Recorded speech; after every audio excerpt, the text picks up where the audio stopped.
1. Penjaga abadi Pulau Paskah, Moa. Di tengah isolasi Samudra Pasifik yang tak bertepi, terletak sebuah Rapa Nui atau yang dunia kenal sebagai Pulau Paskah. Disinilah ratusan monolit batu raksasa berdiri membisu, menatap cakrawala dengan tatapan yang seolah menyimpan rahasia ribuan tahun. Inilah Moa, penemuan pertama kita yang menantang nalar arkeologi modern. Bagi mata awam, Moa hanyalah deretan kepala raksasa yang menyembul dari permukaan tanah. Namun, penggalian arkeologis modern mengungkapkan kenyataan yang jauh lebih megah. Di bawah lapisan tanah yang mengeras, patung-patung ini memiliki anatomi tubuh yang lengkap hingga bagian pinggang, terkubur selama berabad-abad oleh sedimentasi alam yang perlahan menyelimuti kebesaran mereka. Teka-teki terbesarnya bukanlah siapa yang mereka representasikan, melainkan bagaimana peradaban kuno yang tidak mengenal roda atau mesin mampu memobilisasi massa batu seberat puluhan ton. Rata-rata tinggi mereka mencapai 4 meter, dengan berat yang mampu menyentuh angka 80 ton. Legenda setempat menyebutkan bahwa patung-patung ini berjalan menuju posisinya, dan secara mengejutkan, simulasi sains terkini membuktikan bahwa teknik tarikan tali yang presisi memang mampu membuat monolit ini melangkah layaknya raksasa yang bergerak lambat. Namun, ambisi besar ini harus dibayar mahal. Penebangan pohon secara masif untuk kebutuhan logistik pembangunan patung disinyalir menjadi pemicu keruntuhan ekosistem pulau tersebut. Moa bukan sekedar karya seni, mereka adalah monumen dari sebuah peradaban yang rela mempertaruhkan kelangsungan hidupnya demi sebuah obsesi yang abadi. 2. Teka-teki anatomi. Dari tebing-tebing terjal di Pulau South Uist, Skotlandia, sebuah penemuan mengerikan mencuat ke permukaan pada tahun 2001. Di bawah sebuah pemukiman zaman perunggu yang bernama Clet Helen, para arkeolog menemukan sisa-sisa manusia yang awalnya tampak seperti mumi biasa. Namun, hasil pemindahan DNA bertahun-tahun kemudian mengungkap sebuah kenyataan yang jauh lebih ganjil dan sekaligus mengerikan. Penemuan ini dijuluki sebagai mumi Frankenstein. Analisis mendalam menunjukkan bahwa apa yang selama ini dianggap sebagai satu individu ternyata adalah kolase anatomi dari beberapa tubuh yang berbeda. Kerangka pria yang ditemukan bukan berasal dari satu manusia tunggal, melainkan gabungan dari bagian tubuh 6 orang yang berbeda, yang disatukan secara presisi hingga membentuk satu siluet manusia utuh. Yang lebih mencengangkan adalah teknik pengawetannya. Jauh sebelum ilmuwan kedokteran modern lahir, masyarakat kuno di wilayah ini telah memahami cara mengawetkan jaringan tubuh. Jenazah-jenazah ini sengaja direndam dalam rawa gambut selama berbulan-bulan, sebuah proses kimiawi alami yang menghentikan pembusukan sebelum akhirnya disatukan kembali dan dikuburkan di bawah lantai rumah mereka. Mengapa mereka melakukannya? Para ahli menduga ini sekedar ritual pemakaman biasa. Menggabungkan bagian tubuh dari garis keturunan yang berbeda mungkin merupakan simbol penyatuan klan atau cara untuk menciptakan leluhur buatan yang mewakili identitas kolektif. Frankenstein Skotlandia ini menjadi saksi bisu tentang betapa tipisnya batas antara penghormatan terhadap leluhur dan praktik okultisme yang melampaui logika zaman modern. 3. Kilauan yang membawa petaka. Keindahan seringkali menyimpan duri yang mematikan. Di balik kilau ungu yang memikat dari permata ini, tersimpan narasi tentang penderitaan, kebangkrutan, dan kematian yang beruntun. Inilah ametis Delhi, sebuah artefak yang secara teknis bukan ametis melainkan safir ungu, namun dunia mengenalnya sebagai batu yang dikutuk oleh para dewa. Kisah kelamnya berakar pada tahun 1857. Di tengah gejolak berdarah, pemberontakan besar di India, batu ini dijarah dari kuil Dewa Indra di Cawnpore oleh seorang perwira kavaleri Inggris bernama Kolonel Ferris. Sejak momen penjarahan itu, nasib Ferris berubah drastis.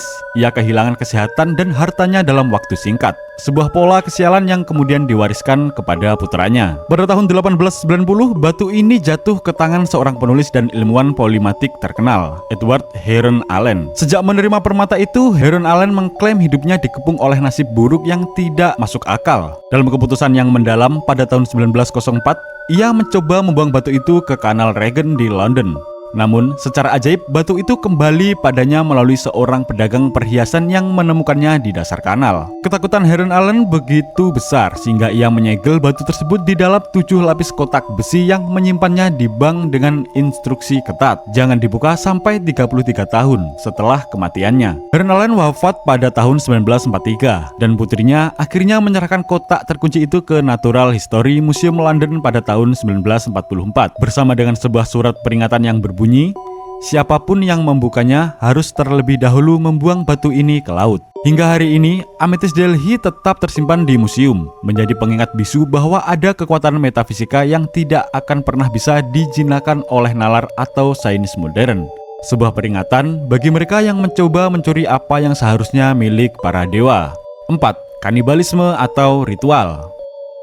Jauh di dalam tanah subur di wilayah Herxheim, Jerman Barat Daya, tersimpan sebuah rahasia kelam dari masa Neolitikum yang menantang batas kemanusiaan kita. Pada tahun 1996, sebuah ekskavasi rutin mengungkap pemandangan yang tak masuk akal. Ribuan fragmen tulang manusia yang tersebar di dalam parit-parit kuno tertumpuk bersama pecahan tembikar dan peralatan batu. Situs ini diperkirakan berasal dari sekitar 5.000 hingga 5.300 tahun sebelum Masehi. Namun, yang membuat para arkeolog terpaku bukanlah usia penemuannya, melainkan kondisi tulang-tulang tersebut. Dari hasil penelitian intensif antara tahun 1996 hingga 2008, ditemukan sisa-sisa dari setidaknya 500 individu termasuk bayi dan janin yang semuanya tidak dikuburkan secara utuh. Tulang-tulang ini ditemukan dalam kondisi hancur berkeping-keping, menyerupai potongan puzzle yang mustahil untuk disatukan kembali. Analisis forensik mengungkapkan jejak sayatan dan hantaman yang sangat presisi. Tengkorak-tengkorak mereka dikuliti, lidah mereka diambil, dan tulang rusuk mereka dipisahkan dari tulang belakang dengan cara yang hanya bisa digambarkan sebagai ritual sistematis. Banyak ahli menyimpulkan bahwa ini adalah bukti dari praktek kanibalisme massal yang terorganisir, di mana daging manusia dipisahkan dari tulangnya sebelum sisa-sisanya dibuang ke dalam parit. Pertanyaannya tetap menggantung. Apakah Herxheim adalah tempat pembantaian massal ataukah pusat ritual pemakaman yang sangat ekstrim?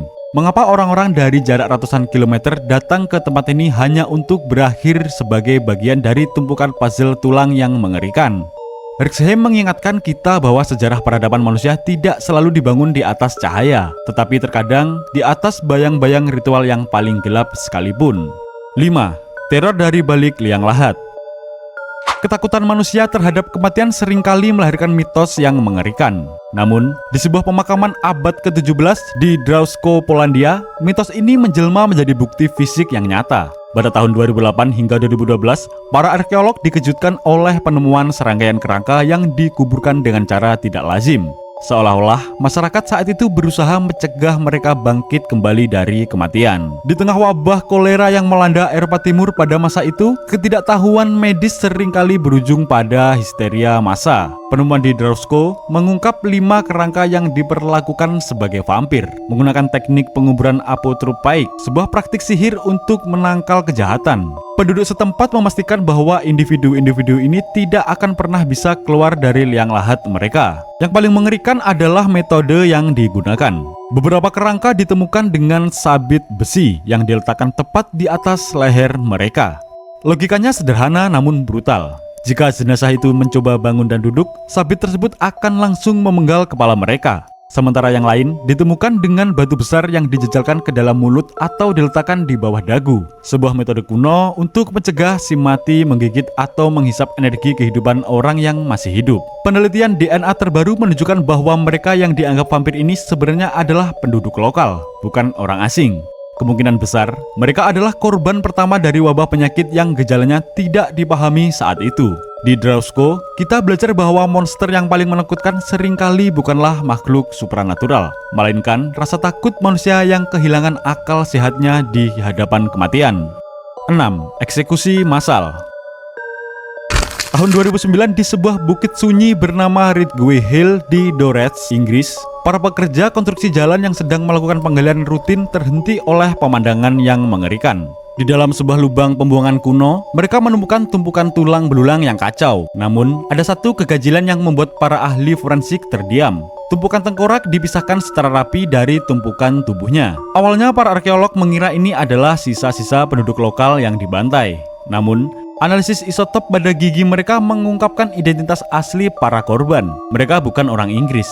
Mereka adalah pemuda-pemuda dari Skandinavia, prajurit Viking yang tangguh. Penemuan ini diperkirakan berasal dari tahun 910 hingga 1030 Masehi, masa di mana konflik antara penduduk Saxon dan penjajah Viking mencapai titik didihnya. Sebanyak 54 kerangka ditemukan tanpa kepala, dengan 51 tengkorak yang ditumpuk di satu sudut lubang. Ini bukan kematian di medan perang. Ini adalah eksekusi massal yang sistematis. Analisis luka pada tulang menunjukkan bahwa mereka dipenggal dari depan, bukan dari belakang. Sebuah cara eksekusi yang sangat tidak biasa. Para prajurit Viking ini dipaksa menatap langsung ke arah algojonya saat bilah pedang atau kapak menghantam leher mereka. Luka-luka tangis pada tangan mereka membuktikan bahwa terjadi perlawanan sengit sebelum akhirnya mereka menyerah pada maut. Pertanyaannya, mengapa mereka dieksekusi sedemikian rupa? Para sejarawan percaya ini adalah sebuah pesan peringatan yang dikirim oleh penduduk Inggris kepada para penjara dari utara, bahwa di tanah ini, ketangguhan Viking akan berakhir di lubang pembuangan tanpa kehormatan. Redway Hill adalah saksi bisu dari sisi gelap sejarah abad pertengahan, di mana belas kasihan adalah kemewahan yang tidak pernah ada. 7. Belenggu di balik demokrasi. Athena seringkali dipuja sebagai tempat lahirnya demokrasi dan filsafat. Namun, pada tahun 2016 di sebuah situs pemakaman kuno di Phleron Delta, sebuah pelabuhan besar di Athena, sisi gelap dari kota agung ini terungkap. Para arkeolog menemukan sebuah pemandangan yang memilukan, 80 kerangka manusia yang terbaring berjajar dengan tangan mereka masih terikat oleh belenggu besi yang berat. Penelitian menunjukkan bahwa pemakaman massal ini berasal dari sekitar tahun 650 hingga 625 sebelum Masehi. Masa itu adalah periode pemuda yang dieksekusi dengan cara yang sangat terorganisir dan penuh penghinaan.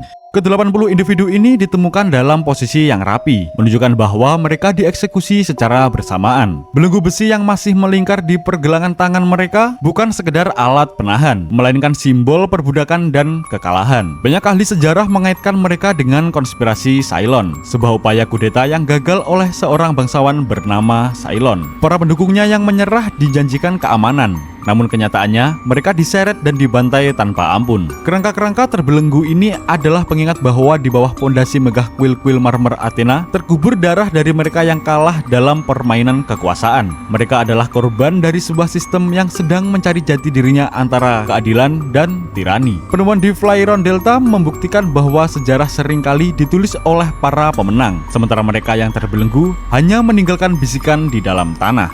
8. Labirin anatomi. Kita sampai pada penemuan terakhir yang mungkin paling sulit diterima oleh logika manusia modern. Di wilayah Berhem, Prancis, pada tahun 2012, sebuah ekskavasi di situs permukiman kuno mengungkap sesuatu yang jauh lebih mengerikan daripada sekedar kuburan massal. Di dasar sebuah lubang sedalam 2 meter yang berasal dari 6.000 tahun yang lalu, para arkeolog menemukan sebuah pameran anatomi yang mengerikan.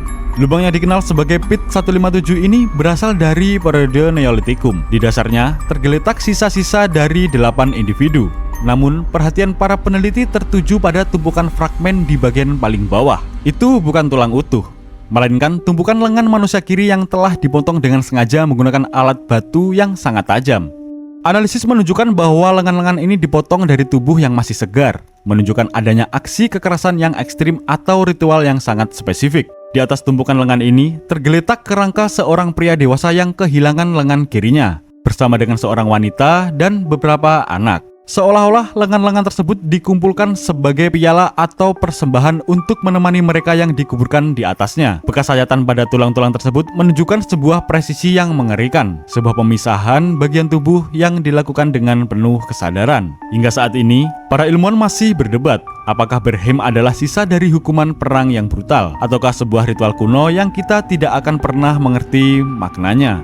Penemuan ini bersama dengan 7 penemuan lainnya yang telah kita bahas membuktikan satu hal, bahwa sejarah manusia tidak hanya ditulis dengan tinta dan emas, tetapi juga dengan darah, misteri, dan bayang-bayang yang terkubur jauh di bawah kaki kita. Dunia ini luas, dan apa yang kita temukan di bawah tanah hanyalah sebagian kecil dari cerita besar yang pernah terjadi. Dari patung raksasa di Pulau Paskah hingga tumpukan lengan di Berhem, masa lalu selalu punya cara untuk mengejutkan kita.